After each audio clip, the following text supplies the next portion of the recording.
Ce matin, vous avez bien fait de venir, parce qu'on va parler du secret du bonheur. Je l'ai découvert, gloire à Dieu, et je vais essayer de vous le partager, tant bien que mal. Alors je ne sais pas si vous suivrez mes conseils, mais en tous les cas, il y a quelques pistes qu'on va voir évidemment dans la parole de Dieu. Le secret du bonheur, vous voyez, il y a des gens qui sont toujours très joyeux, c'est ce dessin d'Alain Anderset que peut-être ont vu. Voilà, des gens qui se plaignent par « Ah, ils ont encore annoncé de la pluie pour demain ». Le lendemain, évidemment, il pleut, donc la personne est un petit peu ronchon et grognon. Et le surlendemain, il y a un magnifique soleil, mais la personne se plaint quel sale temps on a eu hier. Évidemment, ce n'est pas de ce bonheur-là que je vais parler parce qu'il ne fait pas très envie. Ce bonheur-là ne fait pas très envie, mais tous les hommes, de leur naissance à leur mort, je crois, cherchent un peu le bonheur. Qui a envie d'être malheureux dans cette salle? Levez la main que je prie pour vous ce matin. Est-ce qu'il y a des gens masochistes qui souhaitent... Je crois que toute personne souhaite être dans la joie, être heureuse. Et je vais citer Blaise Pascal, qui a dit ceci: « Tous les hommes recherchent d'être heureux. Cela est sans exception, quelques différents moyens qu'ils y emploient, ils tendent tous à ce but.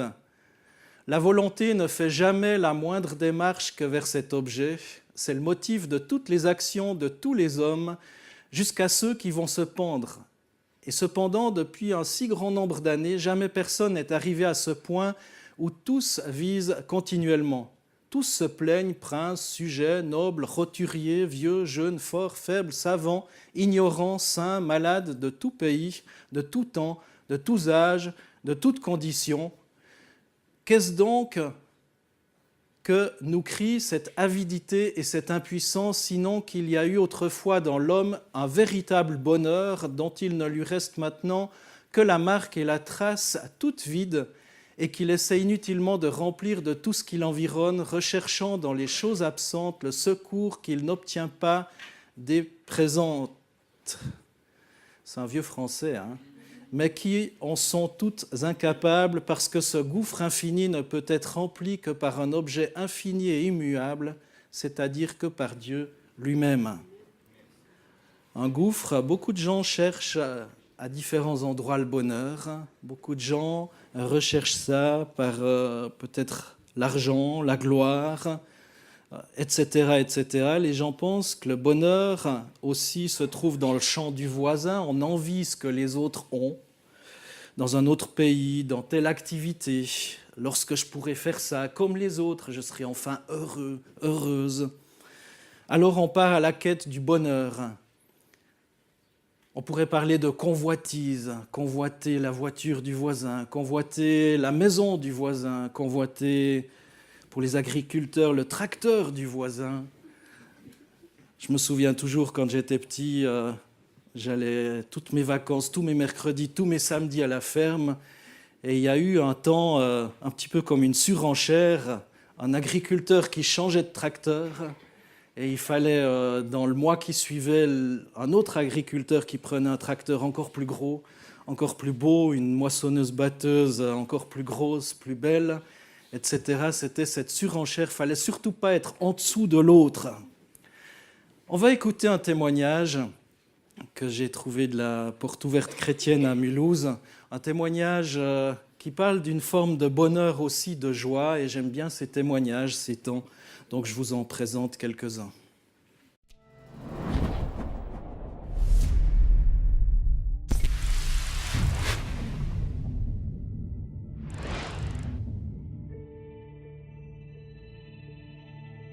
Oui, effectivement, je crois que beaucoup disent que je suis une personne joyeuse, mais ce que je peux dire, c'est que cette joie vient vraiment de Dieu, parce que des difficultés, je crois que j'en ai vécu certaines. Je suis née en Afrique, j'ai grandi là-bas, mais mes parents travaillaient là-bas. Et à l'âge de 7 ans, il y a eu une guerre, un coup d'État et une guerre civile. Et j'étais en plein dedans avec ma famille.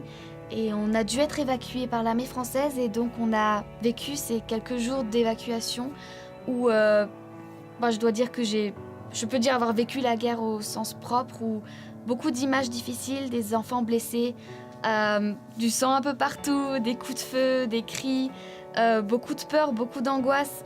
C'était vraiment pas facile. Alors on est arrivé sains et saufs en France et là c'était aussi difficile. Suite à cette guerre, j'ai fait beaucoup de cauchemars.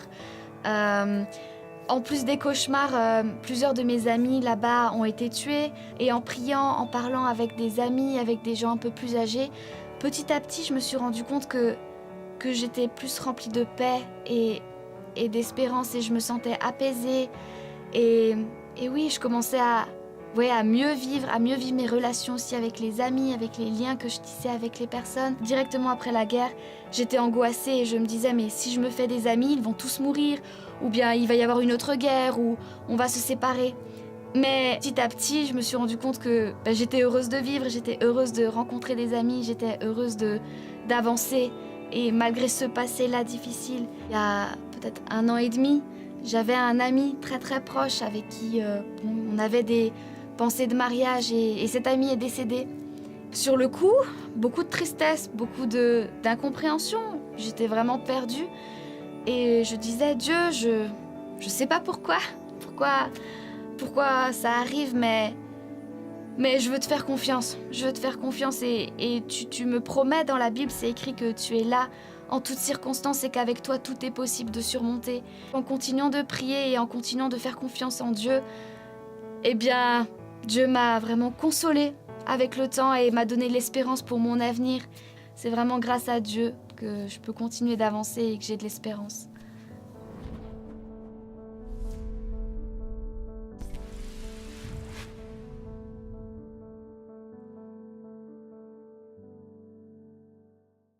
C'est grâce à Dieu que je peux continuer d'avancer et avoir de l'espérance. Le secret du bonheur, se confier en Jésus. Est-ce que vous savez que Jésus est soucieux de votre bonheur, de votre équilibre, de votre joie? En effet, il va commencer son plus célèbre message appelé Sermon sur la montagne avec 8 conseils pour être heureux. On va les lire, ces conseils, dans Matthieu 5, versets 1 à 12. Matthieu 5, 1 à 12. C'est Jésus qui est sur la montagne et qui regarde cette foule. Voyant la foule, Jésus monta sur la montagne et après qu'il se fut assis, ses disciples s'approchèrent de lui, puis ayant ouvert la bouche, il les enseigna et dit « Heureux les pauvres en esprit, car le royaume des cieux est à eux. Heureux les affligés, car ils seront consolés. Heureux les humbles de cœur, car ils hériteront la terre. Heureux ceux qui ont faim et soif de la justice, car ils seront rassasiés. Heureux les miséricordieux, car ils obtiendront miséricorde. Heureux ceux qui ont le cœur pur, car ils verront Dieu. Heureux ceux qui procurent la paix, car ils seront appelés fils de Dieu. Heureux ceux qui sont persécutés pour la justice, car le royaume des cieux est à eux. Heureux serez-vous lorsqu'on vous outragera, qu'on vous persécutera, et qu'on dira faussement de vous toutes sortes de mal à cause de moi. Réjouissez-vous et soyez dans l'allégresse, parce que votre récompense sera grande dans les cieux, car c'est ainsi qu'on a persécuté les prophètes avant vous. Amen. Amen, mais difficile d'être heureux selon ces critères, difficile d'y voir beaucoup de joie. Mais de ces 8 étapes du bonheur, selon Jésus, la première est particulièrement importante. La première étape, dans Matthieu 5, verset 3, il est écrit « Heureux les pauvres en esprit, car le royaume des cieux est à eux ». Ça va à l'encontre de tout raisonnement humain. Qui pourrait dire « Heureux les pauvres en esprit » Nous, on pense tout de suite au fou, ou je ne sais pas, à quelqu'un qui va faire des choses irréfléchies. Mais Jésus est la source d'eau vive qui peut désaltérer ceux qui ont soif du véritable bonheur. Et je crois que s'il dit « Heureux les pauvres en esprit, car le royaume des cieux est à eux », c'est qu'il y a une clé, une piste à découvrir dans ce verset. Gaston Bonheur, ça ne s'invente pas comme nom. Il y a vraiment des noms rigolos. Il y a Henri Joyeux, il y a Gaston Bonheur, enfin... c'est moins rigolo. Philippe Rottenbuller, bon voilà... qui était un artiste, écrivain, journaliste, qui a vécu de 1913 à 1980, a dit le premier bonheur d'un village, c'est sa fontaine. Alors peut-être qu'aujourd'hui, ça n'a plus une bien grande signification parce que les fontaines, voilà, on allait y faire boire les animaux, on allait faire la lessive. Bon, c'est peut-être moins ragoûtant si tu vas faire boire les animaux après, mais enfin, voilà, le premier bonheur d'un village, c'est sa fontaine, c'est-à-dire ce qu'il y a à proximité. Nous, on veut toujours voir plus loin. Voir dans le champ du voisin, voir, etc., voir. Mais je crois qu'il y a une clé là-dedans, le bonheur. Le bonheur, c'est ce premier enseignement de Jésus, et peut-être le plus important de tous. Personne ne peut entrer dans le royaume des cieux s'il ne devient pauvre en esprit. Vous allez me dire, mais attends, ça veut dire qu'il y a de la place que pour les fous ou que pour... Je ne crois pas, mais écoutez-moi encore, partez pas tout de suite. Le monde enseigne que pour être heureux, eh bien, il y a la puissance, la richesse, la dépendance qui sont primordiales. Mais je crois que c'est une grave erreur. Jésus déclare que pour être réellement heureux, il faut d'abord devenir pauvre. Avant d'être rempli des bénédictions de Dieu, on doit d'abord se dépouiller. Vous allez me dire, attends, tu vas nous demander de donner tout notre argent, là, je te vois venir. Ben non, vous avez tort, j'en veux pas à votre argent, rassurez-vous. L'homme est par nature rempli d'égoïsme, d'orgueil. La Bible en parle largement aussi. Mais alors, doit-on être pauvre pour vivre le bonheur ? Non, je l'ai déjà dit. Personne de psychologiquement équilibré prend plaisir à voir l'assiette de son enfant vide. Je ne crois pas. Quand quelqu'un manque, vous avez des images dans certains pays où il manque du nécessaire, il manque de la nourriture. Je crois qu'on ne peut pas dire « Ah, ceux-là, ils sont vraiment heureux parce qu'ils sont dépouillés complètement ». Non, c'est totalement irréfléchi, illogique. Certains ordres religieux, ils faisaient le vœu de pauvreté.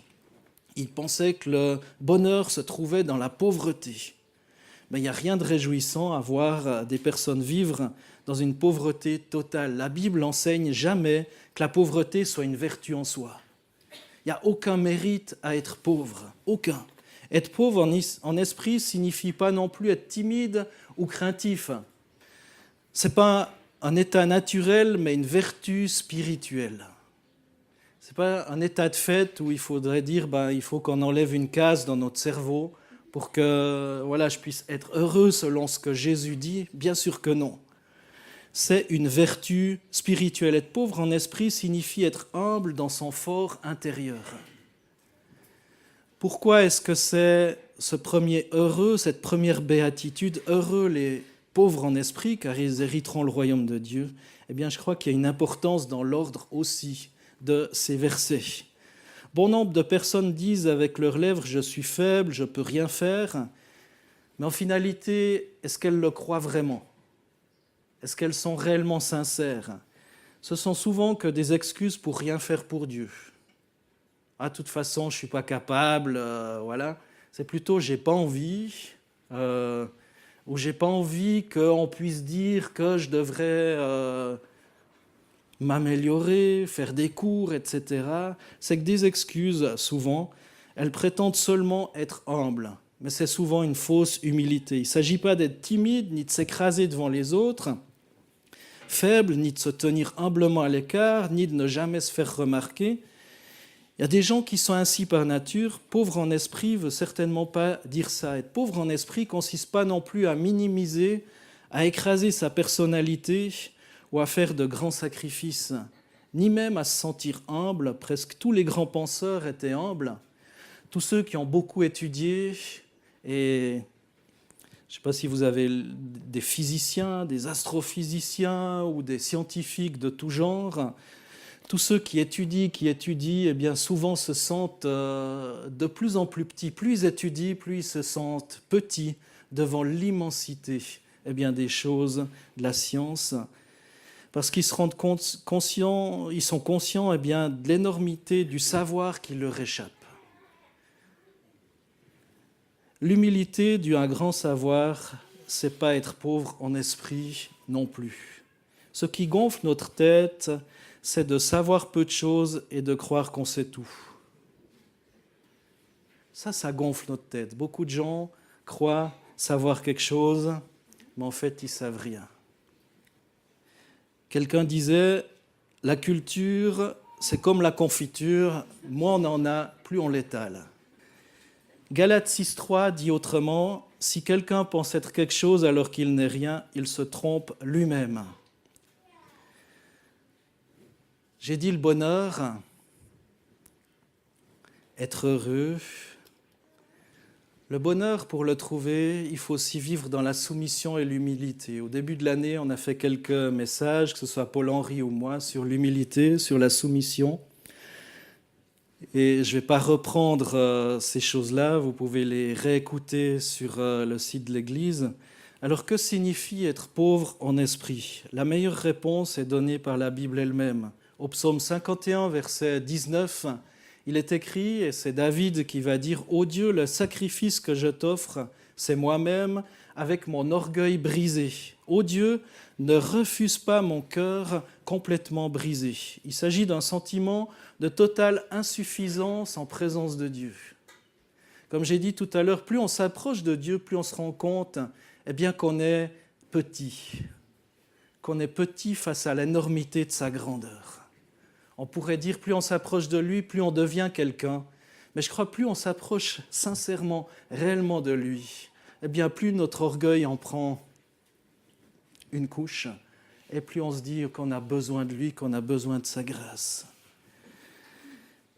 Un sentiment de totale insuffisance en présence du Dieu créateur des cieux et de la terre. La Bible contient de nombreux exemples de cet état d'esprit-là. On va en prendre quelques-uns.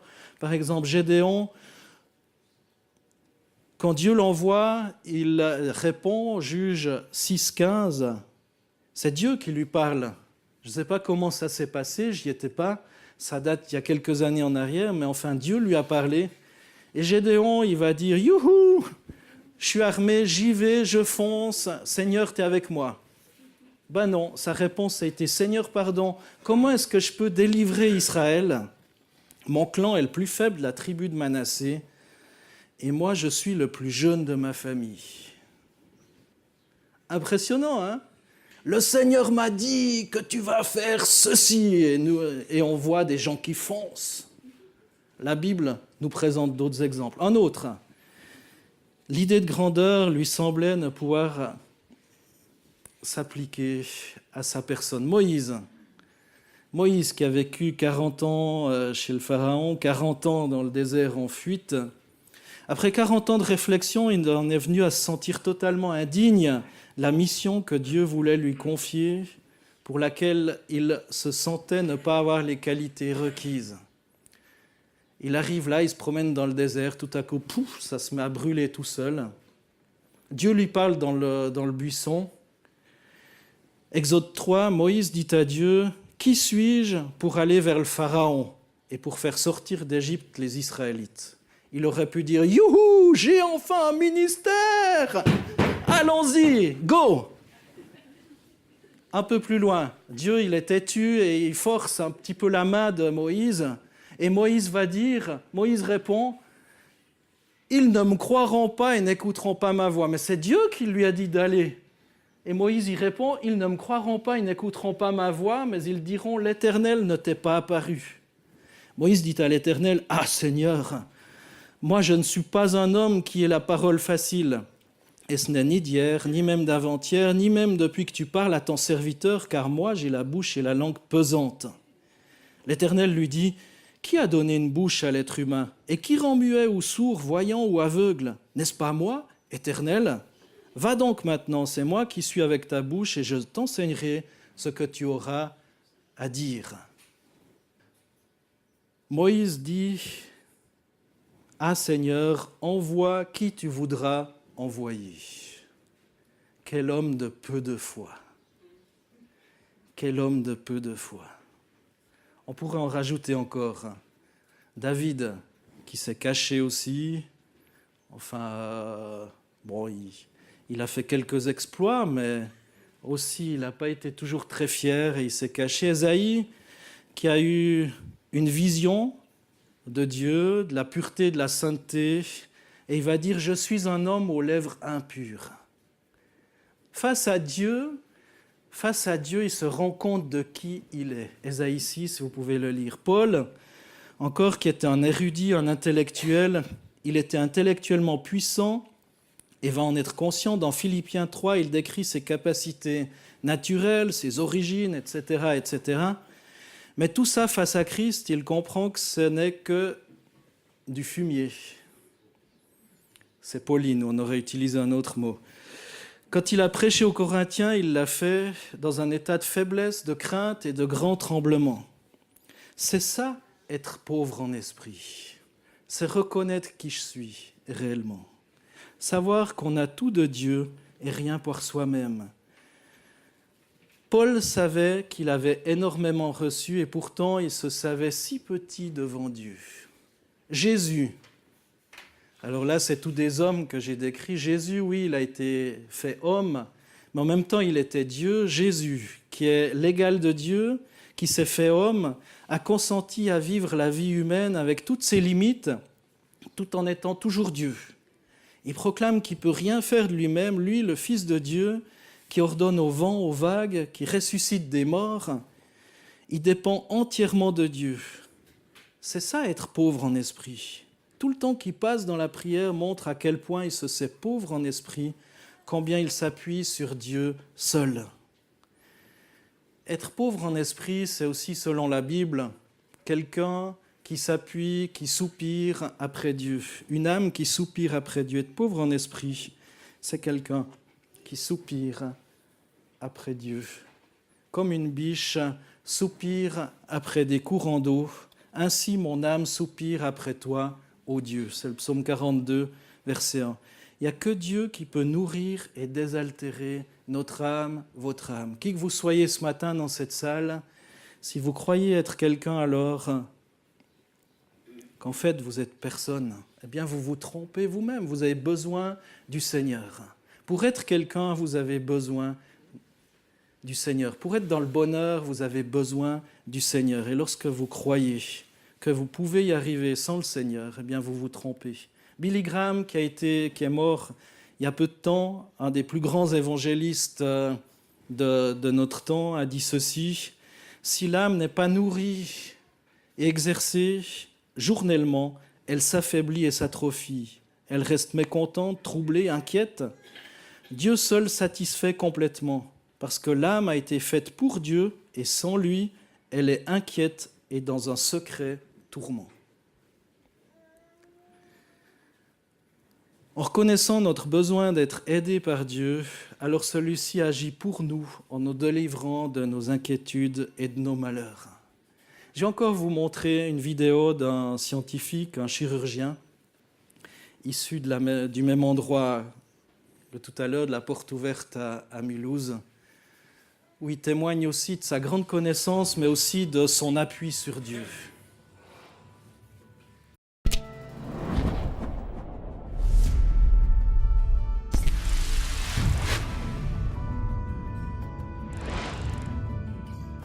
Tout d'abord, Dieu n'a rien contre la science. Les sciences, quelles qu'elles soient, sont censées éclairer les choses, éclaircir, donner des explications. Dieu est un Dieu de lumière. Dieu aime que les choses soient claires. Dieu n'aime pas l'obscurité, l'obscurantisme. C'est pas, même si dans l'histoire des religions, quelles qu'elles soient, l'obscurantisme a largement sa place quelquefois. Dieu a tout organisé, tout créé, et n'est pas jaloux que les hommes soient susceptibles de découvrir les mécanismes. Au contraire, souvent, dans le cas de cas difficiles, patients compliqués, polypathologie, intervention qu'on ne fait pas tout le temps et qui est un peu plus risquée.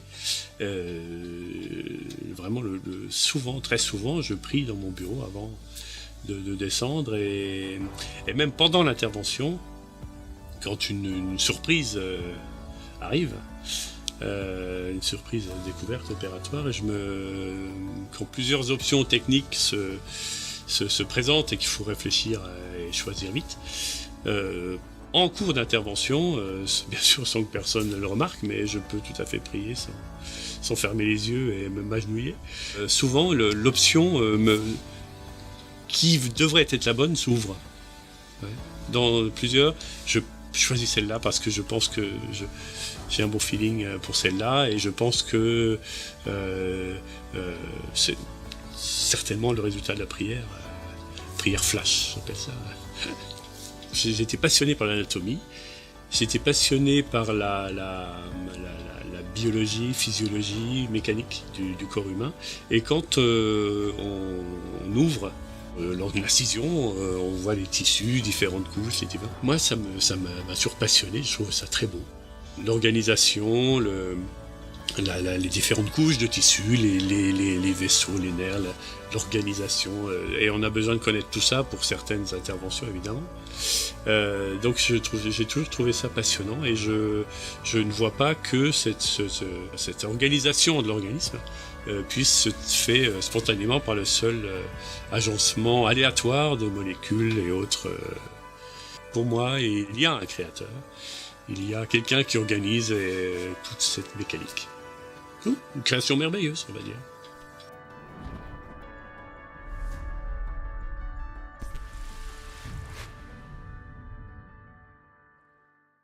Le secret du bonheur, reconnaître que Dieu est derrière toute chose aussi. Et que même si on a une grande science, grande connaissance, la prière nous aiguille, nous aide à prendre les bons choix, la bonne direction, comme ce chirurgien qui en témoigne ici. Alors on va essayer de résumer ce que pauvre en esprit signifie. On a dit bien souvent ce que ça ne voulait pas dire. Pauvre en esprit, pour moi, ça veut dire reconnaître que je suis rien sans Dieu, ou pas grand-chose, ou que je m'illusionne de croire que je suis quelqu'un, alors qu'en fait, sans Dieu, je suis rien. Sans Dieu, je suis rien. Être pauvre en esprit veut dire aussi savoir qu'on peut produire, on peut rien produire, on peut produire quoi que ce soit de valable sans Dieu. C'est pas possible. Quelque chose de durable. Oui, peut-être pour quelques années ici-bas sur cette terre, mais par rapport à l'éternité, on ne peut rien produire de durable. Face à Dieu, je ne compte pas sur ma position dans la société, je ne compte pas sur mon argent, ni sur mon éducation, ni sur mes capacités naturelles, ni sur ma propre intelligence, ni sur mon sens moral élevé, aussi élevé soit-il, ni encore sur ma bonne conduite. Je compte sur Dieu et Dieu seul. Dans ces 8 étapes du bonheur des béatitudes, selon Jésus, qu'on a lu dans Matthieu 5, au début de ce message, la première est particulièrement importante. Heureux les pauvres en esprit, car le royaume des cieux est à eux. On ne croit pas que Jésus parlait d'une faible estime de soi, ni de se rabaisser à chaque instant, comme on l'a dit. La croix est la démonstration de votre valeur pour Dieu. Dans ce conseil, on pense que Jésus parlait de la vraie humilité. Et la vraie humilité, c'est d'admettre que je n'ai pas toutes les qualités, toutes les ressources, que je suis loin de la perfection, que je ne suis pas Dieu, que pour être joyeux, je me dois de lui être soumis ou soumise. Le bonheur, la soumission et l'humilité vont ensemble. C'est un peu ces triplés de la vie. Ces triplés qui vont ensemble, le bonheur, la soumission et l'humilité, sont un multipack pour arriver au véritable bonheur. Le bonheur selon Dieu est visible dans votre vie, non à cause de ce que vous êtes, mais à cause de ce que Dieu est. Le secret pour un bonheur durable, c'est d'admettre votre faiblesse et de dépendre de Jésus et de sa parole. Vous ne pouvez pas avoir le bonheur en dehors de Jésus et de sa parole. On peut faire certains compromis, on peut essayer de chinder, comme on dit dans le Jura, de tricher. On peut essayer de faire certaines choses, mais immanquablement, on va arriver dans des difficultés. Le bonheur selon Dieu est visible dans votre vie, pas à cause de ce que vous êtes, mais à cause de ce que Dieu est. Et ce Dieu qui vous a créé, a dit ceci à votre sujet dans Jérémie 29, verset 11. « Car je connais les projets que j'ai formés sur vous, dit l'Éternel, projets de paix et non de malheur, afin de vous donner un avenir avec de l'espérance. » Un avenir et de l'espérance. Et on l'a vu dans ces différentes vidéos, la première notamment, ces projets de bonheur, ces projets de paix, ces projets de joie, même si cette fille connaissait le Seigneur, ça ne l'a pas épargné des difficultés.